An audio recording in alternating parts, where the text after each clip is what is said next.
Hello everyone. Last lecture में हमने addition and subtraction of two matrices पढ़ा था। ओके, तो आज फिर हम मैट्रिक्स को स्टार्ट कर रहे हैं। कुछ नए टॉपिक्स पढ़ेंगे आज मैट्रिक्स के। तो ये कंटिन्यूएशन में है मैट्रिक्स की यूनिट। सो सपोज कोई मैट्रिक्स है आपकी ए। तो ये किस तरीके की मैट्रिक्स है? ये है आपकी 2x2 मैट्रिक्स। कितनी रोज है यहाँ पे? 2 रोज 2 कॉलम्स। तो ये एक 2x2 मैट्रिक्स है। आप इसे स्क्वायर मैट्रिक्स भी कह सकते हैं। ओके, हमने पढ़ा था स्क्वायर मैट्रिक्स क्या होता है। और इस मैट्रिक्स के लिए then we have to compute A square minus 5a plus 3i। तो देखिए आई यहाँ पे क्या है? Identity matrix. इसकी वैल्यूज क्या होंगी? 1 और डायगोनली। तो देखिए ये है आई आइडेंटिटी मैट्रिक्स 1 1 0 0। ओके, तो पहले आपको क्या कैलकुलेट करना है? ए स्क्वायर। ए स्क्वायर का मतलब क्या हुआ? मल्टीप्लीकेशन। और सेम मैट्रिक्स को, मतलब मैट्रिक्स ए है उसको आपको उसी मैट्रिक्स से मल्टीप्लाई करना है। So means A dot A. तो इस तरह की प्रॉब्लम्स आपसे पूछी जा सकती हैं एग्जाम में कि अगर कोई मैट्रिक्स आपको गिवन है तो इसकी इक्वेशन की वैल्यू निकालिए या इसे सॉल्व करिए। तो ए स्क्वायर का मतलब क्या है? ए डॉट ए। तो आप इसे कैसे सॉल्व करेंगे? आप इसे इस तरीके से सॉल्व करेंगे। देखिए आप पहले 1 - 2 3 - 4 ए लिख दिया, देन 1 - 2 3 - 4, देन यहाँ पे पुट कर दिया। ओके, सो मल्टीप्लिकेशन में हम क्या करते हैं? सपोज हमें दो मैट्रिक्स का आपस में मल्टीप्लाई करना है तो हम क्या करेंगे? पहली मैट्रिक्स के रो को, ठीक है, ये रो हो गई इस मैट्रिक्स की, और सेकंड मैट्रिक्स के कॉलम को आपस में मल्टीप्लाई करेंगे। कैसे करेंगे? 1 को, इस एलिमेंट को इस एलिमेंट से मल्टीप्लाई करेंगे।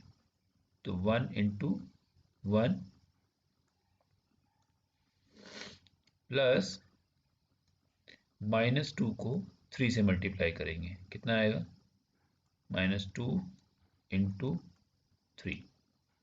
तो कितना हुआ? 1 × 1 1, -3 -2 × 3 -6, और आंसर आ गया -5। तो ये आपका -5 आंसर आ गया। क्लियर? क्या किया मैंने रो को फर्स्ट कॉलम से मल्टीप्लाई किया फर्स्ट एलिमेंट कैलकुलेट करने के लिए। अब अगर मुझे सेकंड एलिमेंट कैलकुलेट करना है इस रो का, तो मैं इसी रो को सेकंड कॉलम से मल्टीप्लाई करूंगा। क्लियर?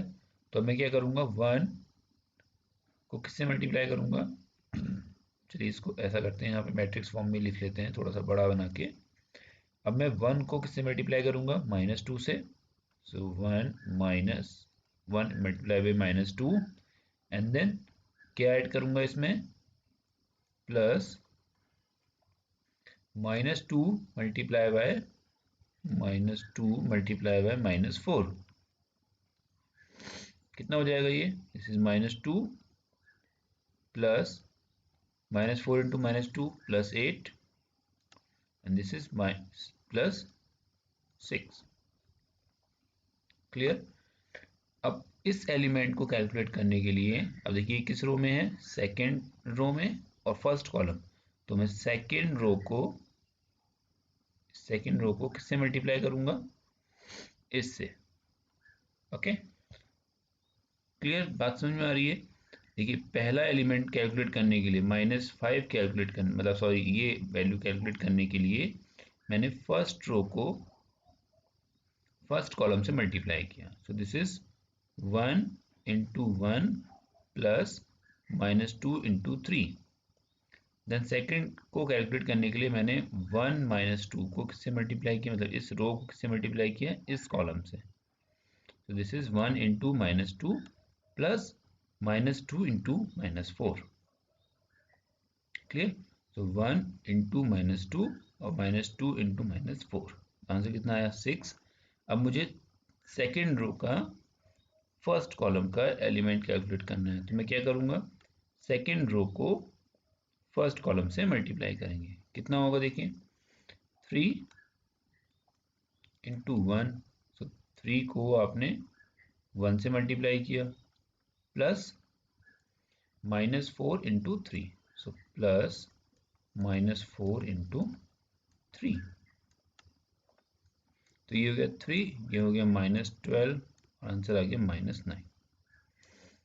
क्लियर।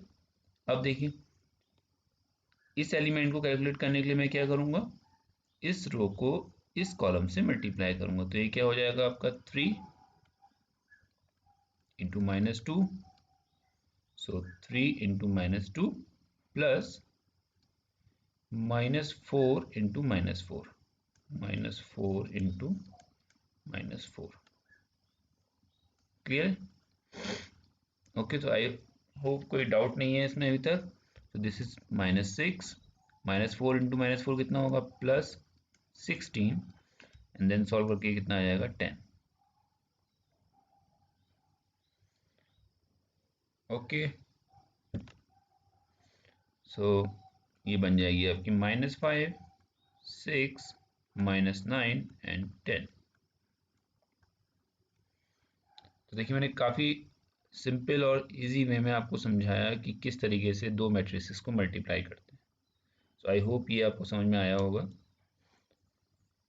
देन क्या कैलकुलेट करना है आपको, 5a, यानी कि आपको किसी मैट्रिक्स को एक कांस्टेंट से मल्टीप्लाई करना है। तो कुछ नहीं करना है, सिंपल जो भी एलिमेंट्स हैं किसी मैट्रिक्स के उनको सिंपल 5 से मल्टीप्लाई कर दीजिए। तो 5 into 1 5, 5 into -2 -10, 5 into 3 15, 5 into -4 -20। Simple. Third क्या कैलकुलेट करना है आपको, 3i, यानी आइडेंटिटी मैट्रिक्स को 3 से मल्टीप्लाई करना है। तो सिंपल एक कांस्टेंट को 3 को मल्टीप्लाई करना है आपको। आइडेंटिटी मैट्रिक्स की प्रॉपर्टी क्या होती है कि उसके डायगोनल एलिमेंट्स ही 1 1 होते हैं। तो क्या आंसर आ जाएगा, 3 0 0 3। क्लियर। तो आपने तीनों एलिमेंट निकाल लिए, तीन वैल्यूज निकाल ली आपने। अब आपको उनमें एडिशन और सब्ट्रैक्शन अप्लाई करना है। तो देखिए a² की वैल्यू यहाँ पुट कर दिया आपने, देन माइनस यहाँ ऐड हो गया, +3003 यहाँ हो गया। ओके, तो अब आप इनमें से ये ऑपरेशन अप्लाई कर लीजिए। क्या करना है, अब देखिए सब्ट्रैक्शन कैसे होता है, पर्टिकुलर एलिमेंट का पर्टिकुलर एलिमेंट के साथ। तो a11 b11, सो -5 -5 कितना हो जाएगा, -10, 6 माइनस माइनस प्लस हो जाएगा। देखिए -5 और -5 कितना हो गया, -10, 6 माइनस माइनस क्या हो जाएगा, प्लस, तो 10 हो गया, तो 6 + 10 16, तो ये 16 हो गया। -9 और -50, ओके, सो -9 -15 कितना हो जाएगा, -24, एंड देन माइनस माइनस कितना हो जाएगा, प्लस, तो +20, तो 10 + 20 30, तो -24 आ गया और 30 आ गया। क्लियर। देन नेक्स्ट क्या है आपका, 3003। तो अब आप इसे इसमें ऐड कर दीजिए।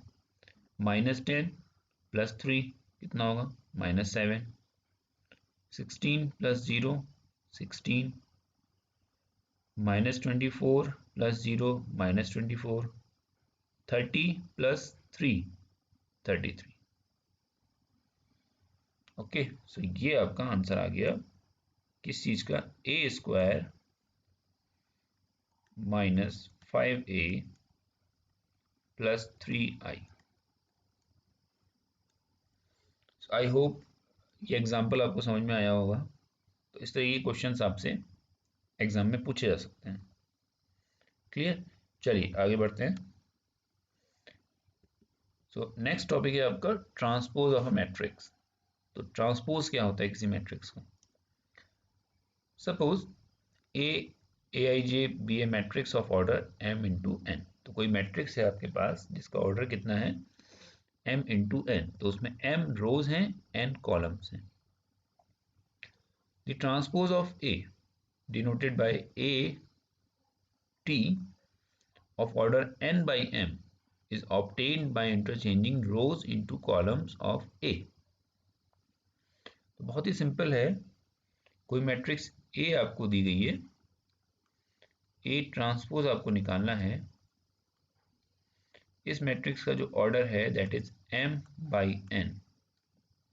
तो ट्रांसपोज निकालने के लिए आप सिंपल अपनी मैट्रिक्स के ऑर्डर को चेंज कर दीजिए। अच्छा, ऑर्डर को चेंज करना क्या होता है, जो पहले रोज थी उनको आप कॉलम बना दीजिए, जो कॉलम्स थे उनको रोज बना दीजिए। तो यहाँ लिखा हुआ है is obtain by interchanging rose into columns.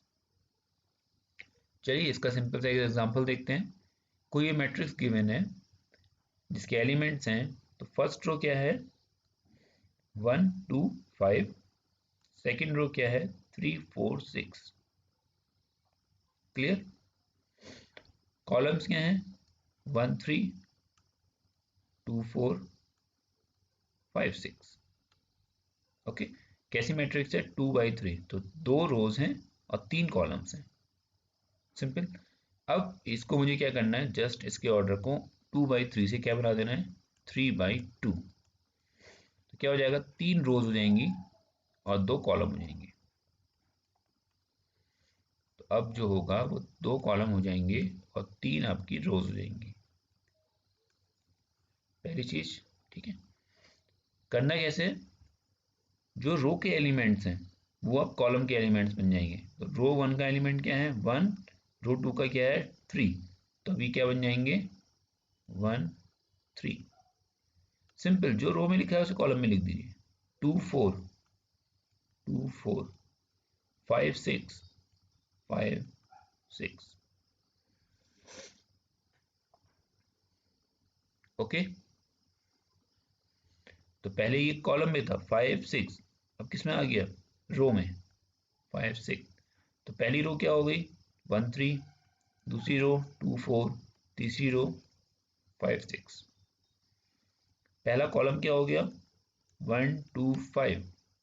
पहले 1 2 5 कहाँ थे रो में, ये पहली रो थी 1 2 5 की। अभी पहला कॉलम बन गया 1 2 5। दूसरी रो क्या थी आपकी 3 4 6, अब ये दूसरा कॉलम बन गया 3 4 6। क्लियर।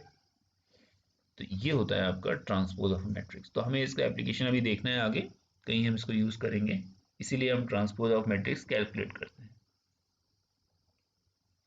ओके, सो आपका आंसर आ गया 1 3 2 4 5 6। डन।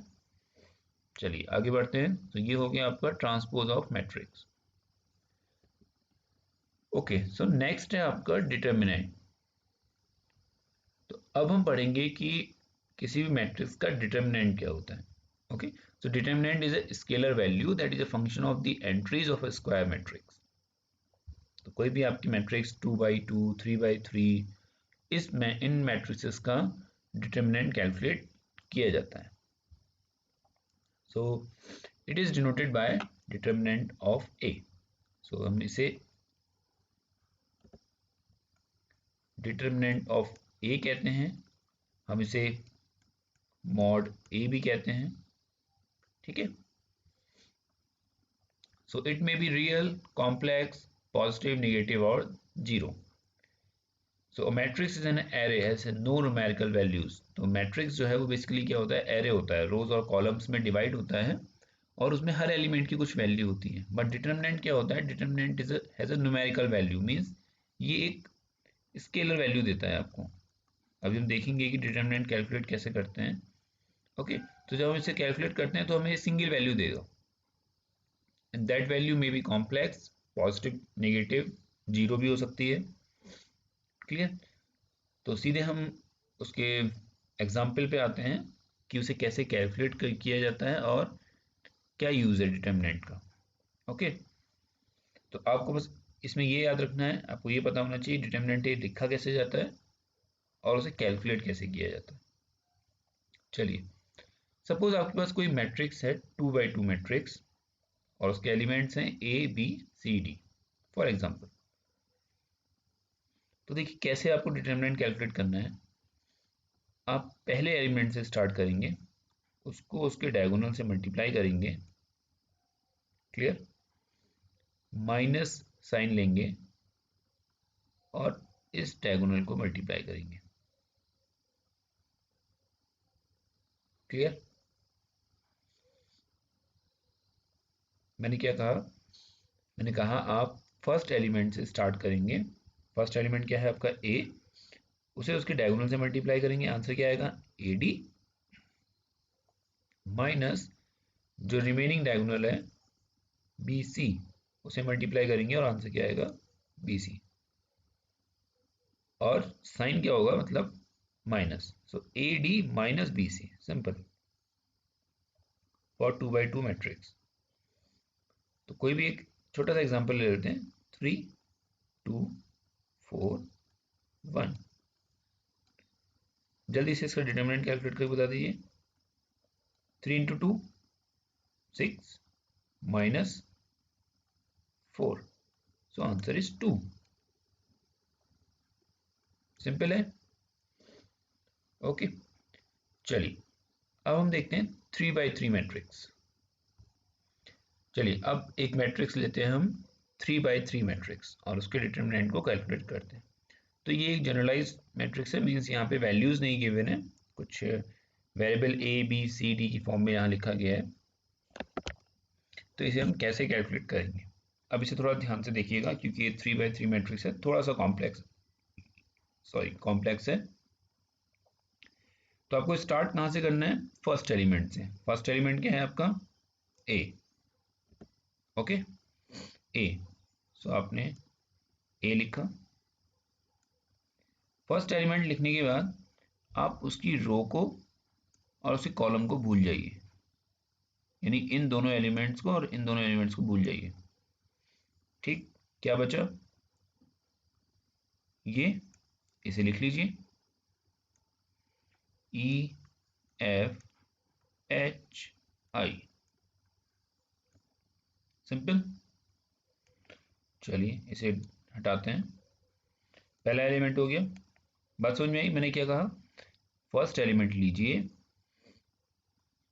ए लीजिए, इसकी रो को भूल जाइए, इसके कॉलम के एलिमेंट्स को भूल जाइए, रिमेनिंग जो बचा उसे कंसीडर करिए और यहाँ लिख लीजिए।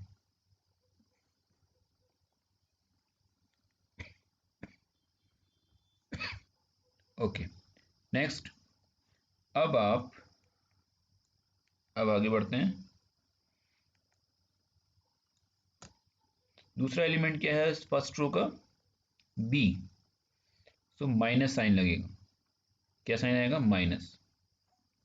जब भी आप सेकंड एलिमेंट की बात करेंगे तो साइन आएगा माइनस। बी लिख लीजिए। अब जो काम आपने पहले ए के लिए किया था वही अब बी के लिए करना है। जब आपने बी कंसीडर किया तो उस रो के एलिमेंट्स को भूल जाइए, उसके कॉलम्स को भूल जाइए, रिमेनिंग जो बचा उसे लिख लीजिए। क्या बचा, D I mod D F, okay, G I, G I, clear है। अब इसे हटाएं। थर्ड एलिमेंट क्या आता है, सी, अब साइन आएगा प्लस, तो सिर्फ एक ही बार आएगा साइन माइनस, और वो भी कब, जब आप सेकंड एलिमेंट लिख रहे होंगे, क्लियर। ऐसा क्यों हुआ, ऐसा इसलिए हुआ, देखिए जब आपने 2x2 मैट्रिक्स यूज की तो आपने क्या लिखा, A D minus B C.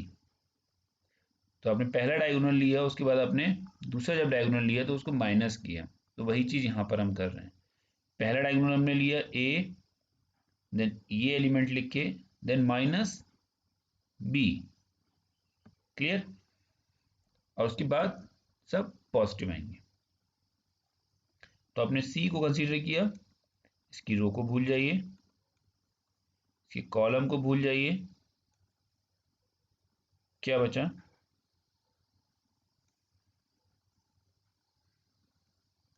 D E ji H. Simple, एक स्टेप आपने पूरा कर लिया। ओके, तो आई होप इस स्टेप में किसी को कोई डाउट नहीं होगा, आपको समझ में आ रही है बात। अब हम इसे सॉल्व करते हैं, देखते हैं क्या है ये। तो अब तो ये 2x2 मैट्रिक्स हो गई, इजीली सॉल्व हो जाएगा आई होप। तो देखिए क्या होगा, a e i clear minus f h, simple, minus b d i minus f g plus c d H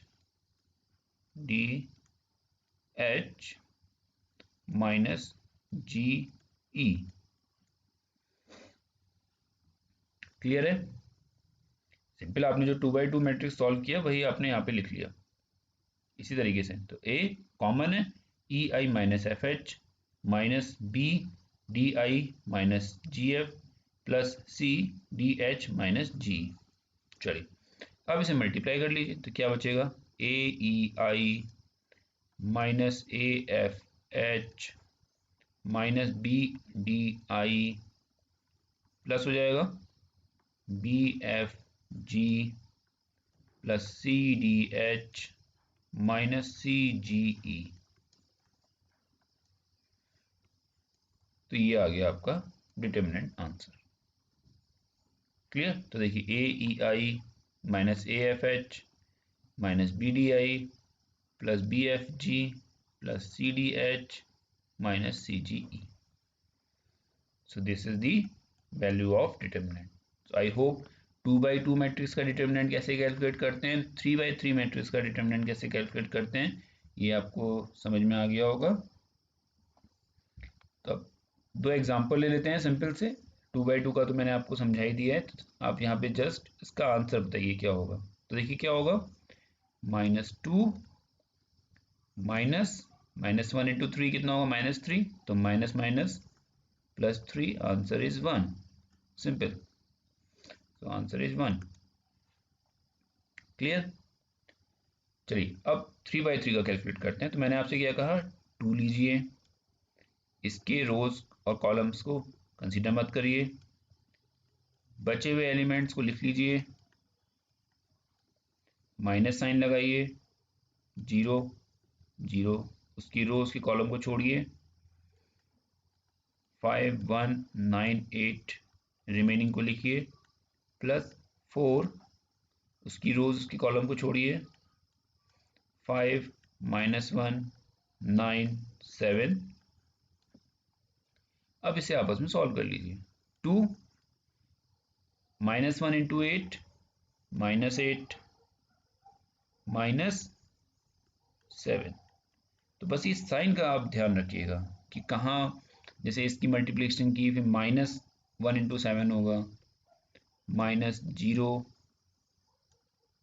8 into 5 40 -9 plus 4 5 into 7 35 -1 into 9 -9 plus 9। Okay, अगर एक भी साइन आपने मिस कर दिया या गलत लिख दिया तो ऑब्वियसली आपकी डिटर्मिनेंट की वैल्यू गलत आएगी, तो आपकी सारी मेहनत बेकार हो जाएगी। ओके, तो देखिए -8 और -7 कितना होगा, -15 मल्टीप्लाई बाय 2, 0 से मल्टीप्लाई करेंगे 0 ही आएगा, 35 इंटू 9 कितना होगा, 14 और 44, 44 इंटू 4, तो -15 इंटू 2 कितना होगा, -30 -0 और 4 into 4 16, 4 into 4 16 plus 1 70। So plus 176 minus 30 कितना आएगा 146। सो this is the answer. Okay, so 146 is your answer. So I hope कि आपको डिटर्मिनेंट कैलकुलेट करने में अब कोई प्रॉब्लम नहीं होगी। तो इसकी अच्छी से प्रैक्टिस कीजिए, आप क्वेश्चंस को अपने आप सॉल्व कीजिए, क्योंकि डिटर्मिनेंट तो हमें मैट्रिक्स में कैलकुलेट करना ही करना है। ओके, चलिए नेक्स्ट टॉपिक पढ़ते हैं, और नेक्स्ट टॉपिक है आपका प्रॉपर्टीज ऑफ डिटर्मिनेंट्स। तो ये डिटर्मिनेंट की प्रॉपर्टीज आपको याद होनी चाहिए, और एग्जाम में हो सकता है आपसे पूछा जाए कि explain the properties of determinant. तो ये आप नोट डाउन कर लीजिएगा। तो मैं एक बार आपको समझा दे रहा हूँ कि ये क्या है। If all the elements in a row और in a column of a determinant are multiplied by a constant k, then the value of the determinant is multiplied by k. Simple. So किसी भी matrix में अगर किसी constant से आप multiply कर रहे हैं तो डेफिनेटली सारी की सारी वैल्यूज जो मल्टीप्लाई हो रही हैं कांस्टेंट k से, तो डिटर्मिनेंट की वैल्यू भी k से मल्टीप्लाइड होगी। Then the value of the determinant is multiplied by k. The value of the determinant is altered when a constant multiple of the elements of any row is added to the corresponding elements of a different row in a or column in a determinant. Okay, so third है आपका, if each element of a row of a determinant is expressed as sum of two or more terms, then the determinant is expressed as sum of two or more determinants of the same order. Clear? तो किसी भी रो और column के elements को अगर हम सम की form में, ऑफ ए डिटरमिनेंट को हम अगर सम की फॉर्म में रिप्रेजेंट कर रहे हैं, तो डिटरमिनेंट भी क्या होगा, सम ऑफ टू और मोर डिटरमिनेंट्स होगा। Next, if any two rows of a determinants are interchange, तो किसी डिटरमिनेंट की अगर हम रोज या कॉलम्स को आपस में इंटरचेंज करते हैं तो डिटरमिनेंट्स के साइन चेंज हो जाते हैं। Then the value of determinant changes only in sign. तो अगर प्लस है तो वो माइनस हो जाएगा, माइनस है तो प्लस हो जाएगा। Okay, if the determinant has two identical rows then the value of the determinant is zero. अगर दो आपकी रोज हैं, ओके, तो कोई दो आइडेंटिकल रोज या कॉलम्स हैं तो डेफिनेटली डिटरमिनेंट की वैल्यू जीरो होगी। मीन्स 1 2 1 2। क्लियर? तो ये दोनों रोज क्या है, आइडेंटिकल है, तो आप इसको मल्टीप्लाई करेंगे तो 2 minus 2, so it is equal to 0। Clear? तो ये प्रॉपर्टीज हैं आपकी। इनका एप्लीकेशन आगे हमें यूज में आएगा तो हम देखेंगे। डिटरमिनेंट साइन वाली प्रॉपर्टी कहीं यूज में आ सकती है अभी हमें। ओके, बाकी तो ठीक है, जहाँ भी हमें यूज में आएगा डिटरमिनेंट प्रॉपर्टीज वहाँ हम इनको यूज करेंगे। बट आप इनको याद कर लीजिए कि कांस्टेंट से आप मल्टीप्लाई करेंगे तो कांस्टेंट आएगा, अगर आप ऐड कर रहे हैं तो डेफिनेटली उनका जो डिटरमिनेंट है वो भी that is also the sum of two और मोर डिटरमिनेंट्स। अगर आप इंटरचेंज कर रहे हैं रोज एंड कॉलम्स को तो डिटरमिनेंट का साइन चेंज हो जाएगा। ओके, तो सपोज अगर आप चेंज कर रहे हैं तो देखिए पहले आपकी मैट्रिक्स थी 1 3 2 1, तो अब आपने क्या किया, इस कॉलम को पहले ले आए, यानी यहाँ 3 1 लिख दिया, यहाँ 1 2 लिख दिया। तो पहले क्या थी डिटरमिनेंट की वैल्यू 1 माइनस 6। ओके, सो 1 माइनस 3 इंटू 2 6, तो आंसर था आपका -5। बट जब आपने सॉरी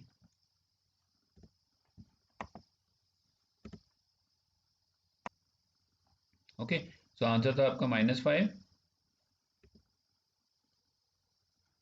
जब आपने इनको इंटरचेंज कर दिया तो देखिए 3 इंटू 2 6 माइनस 1 5, तो डिटरमिनेंट का साइन चेंज हो गया जब आप रोज और कॉलम्स की पोजीशंस को चेंज कर दें।